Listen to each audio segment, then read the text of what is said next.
చిన్ని కథలు చెప్పనాకి స్వాగతం. రాజు మరియు తన పసుపు రంగు గాలిపటం కథ. రాజుకి తన తాత అంటే చాలా ఇష్టము.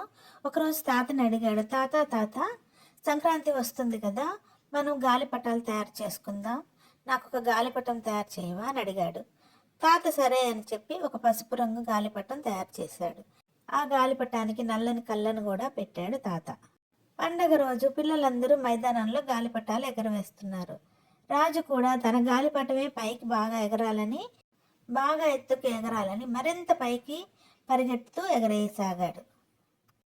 అయితే గాలిలో గాలిపటం ఎగురుతూ ఎగురుతూ రాజును కూడా పైకి ఆకాశంలోనికి తీసుకుపోయింది. పిల్లలందరూ ఆశ్చర్యంగా చూస్తున్నారు. రాజు తాత కూడా ఆశ్చర్యపోయాడు. రాజు ఎదురుగా ఒక తెల్లని ఆకారము గాలి దేవత నిలబడి ఉంది. రాజుని పైకి తీసుకొని వెళ్తూ, ఎత్తుకు ఎదగడం అంటే అందరికంటే ఇలా కాదు రాజు, పేదవారికి సాయం చేయడం, దయ కలిగి ఉండడము అని చెప్పి మాయమైంది గాలిదేవత.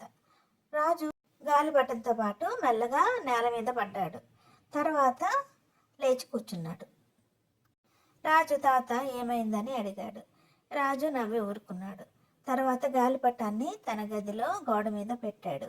ఆ చీకట్లో గాలిపటం మీద ఉన్న కళ్ళు ప్రకాశవంతంగా మెరుస్తూ ఉన్నాయి. రాజు ఆనందంగా నిలబడ్డాడు. Please to like, share and subscribe my channel చిన్ని కథలు చెప్పనా.